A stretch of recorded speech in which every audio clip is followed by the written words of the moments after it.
Guys, nagpakita ko sa inyo. Wait lang. Ito. Yan o guys. O, may yun. O, diba?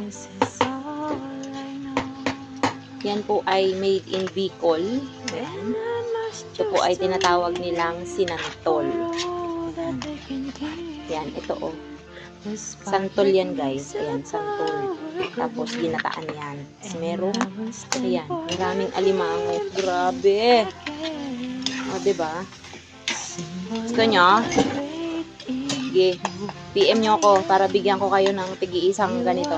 Yan. Uy! Ang kasarap. Masiram daw ang sira. Masiram ang sira. Tapos ito pa. Uy! Niluto yung buko. Ano daw nangyari, Char? Hindi ko alam kung para saan yan. Pero pinakuluan yung buko.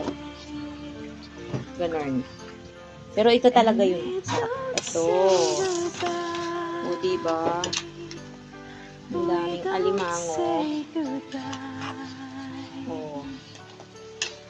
Ay siya. Masisira na naman ang diet mo. Ayan. Thank you for watching. Babush.